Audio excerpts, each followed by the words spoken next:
Hello, class.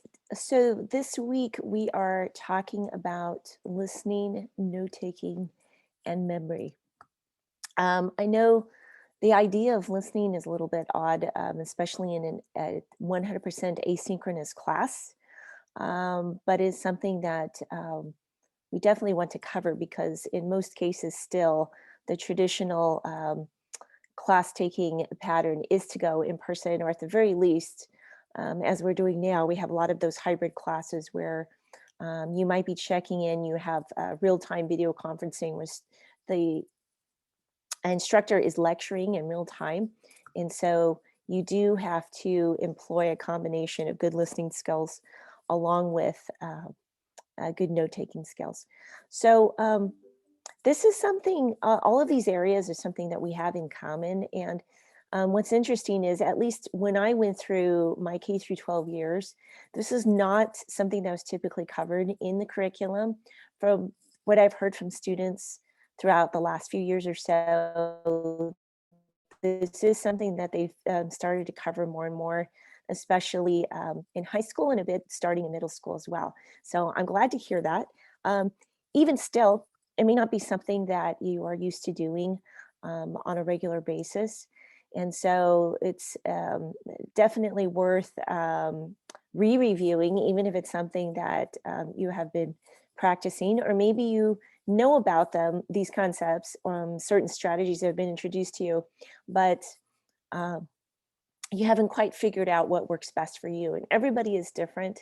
Um, so keep in mind, even with all the tips and strategies that this particular textbook covers, you still want to try them all, okay, at some point, because at the end of the day you need to figure out what works best for you specifically. um, as you saw in my mini lecture about creating the best learning environment for you, for me that meant really specific things. um, I used to be a night owl, but as I've gotten older, I've noticed that my ability to focus and concentrate on one task at a time is very heightened first thing in the morning. Um, I don't need caffeine to wake me up, although I do love a cup of coffee, decaf coffee, and I drink all kinds of tea. And so if I've got that first thing in the morning, and that's more of just like a more of an emotional, sentimental value kind of thing, that I need to have that hot cup of coffee or a tea in the morning. And the house is quiet. There's a little bit of daylight coming in. I figured out all this over time, that that's what works best for me. And that's when I should get the most work done, at least the work that requires a lot of detailed concentration. So just like that, it can be really complex. And it's certainly very individual. Okay. So, as I mentioned in the written out portion of this lecture, these topics can be pretty complex depending on how much support any given student has at their disposal. And a much bigger issue is it becomes a big obstacle if it's not dealt with early on. Okay. And that's why I make such a big deal at the beginning of the class of making sure, with regard to time management, that you lock in those scheduled and regular times to put into this class. Because the sooner you do that, the easier it makes your life in terms of making sure you stay on top of deadlines week to week. And it becomes a bigger issue. It's cumulative if you don't do anything about locking in these skills and figuring out what works best for you, because bad or inefficient habits can develop very quickly, as many of you could probably attest to and can think of immediate examples, which then lead to undesirable outcomes, which can then erroneously prompt a fixed mindset. Remember, we want to try to avoid that. At the very least, be aware of when that's happening. Um, so this is a sort of a continuation of what I like to refer to as the nuts and bolts of college success, okay? And something, by the way, that will come up on your midterm. So listening, significant benefit to mastering strategies for listening well is that this can be truly practiced in just about any context, not just in an academic setting, okay? It is guaranteed going to help any relationship, personal, professional, or otherwise. Um, if you are taking the time to master the strategy of listening well, okay, it's part of the communication loop. Um, it's almost easier to talk about listening skills in personal context for most of us, right? For true understanding first, and then apply it to the classroom environment. So take a listen to the video I have embedded here, 5 ways to listen better. For note taking, there's so many theories and suggestions for note taking. I encourage you to experiment a lot. And truly, the only way you'll more likely stumble on a method or a format that works best for you is by experimenting with different types of note taking. Um, there's no sense in employing a strategy. I always say this too about time management. There's no sense in doing what I do if it doesn't work for you. Okay. If what works for me is writing things on a wall calendar day by day, having enough space day by day to remind me of what to do. Um, and you go to do that and you never look at the wall calendar for various reasons, then what's the point of me pointing out that particular strategy? So the same, that same concept applies here with note taking. No sense in employing strategy that is touted as effective. I don't care how much research backs any particular strategy. If it just doesn't sit right with you personally or doesn't come naturally to you, all right?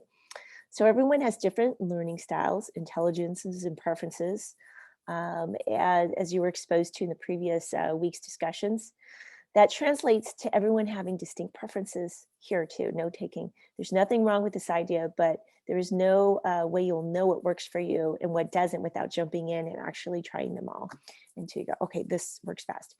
I've asked you to take a lot of good notes, quote unquote, right, in order to study for the midterm. Um, Note taking in this case is not going to be too reliant on a live lecture. These are pre-recorded lectures, so you can listen to them all you want, but it's a benefit because you only have one chance at this in its time to the midterm, to go back and listen and try to pull out what you think are kind of highlights or summaries of what I'm talking about, and also within the lecture, of course, within your reading. A lot of students I talk to don't take notes as they're reading. You absolutely should be, especially in a 100% online class. Um, and so that can mean different things to different people. Again, for me, if I'm trying to take notes as I'm reading, I will use a highlighter. I will write notes in the margins of the text, or if you're reading a textbook online, then you just create a separate notepad. You can all do this completely on the computer. There's a lot of note-taking apps out there too, which will allow you to take notes directly on um, an on-screen reader kind of application. So there's a lot of different ways to do this, but I absolutely need you to take notes, summarize what you think is most important as you're doing the reading. With regards to memory, gosh, there could be an entire class taught about memory because this sort of leaks into a lot of different areas in psychology, cognitive psychology in particular. But for us, we just want to know, how do we improve our memory? Like, we want any shortcut strategies that are going to help us the most. I wanted to mention that my husband always jokes that our youngest daughter always beats us at that. You know, that old fashioned game memory where you have cards that you flip over and there's different themes. Like, she's got one that's a Disney theme. So, you know, a pair of cards might be the chipmunks from Disneyland, and another pair of cards might be Pinocchio, another pair, you know, so on and so forth, might be Moana. Um, and she always beats us at it because, in his words, she has a lot less on her hard drive, okay, compared to us. And so she has sort of like the room and the bandwidth, I guess, if I'm sticking to this analogy, right, to remember things off the top of our head. And there's a lot of truth to this, okay? The older we get, the more we are adding to our hard drives. And the more there is to have to, we have to conjure up when we need it, okay, in order to recall something. Just think about the number of passwords and usernames you already have accumulated in your lives. Can you imagine? I'm middle-aged, okay? and compared to many of you. And so I have too many to count. So I have to put them in a particular location on my phone that's password protected. That has a password too. It's just never ending, right? There's no way I could remember all those things.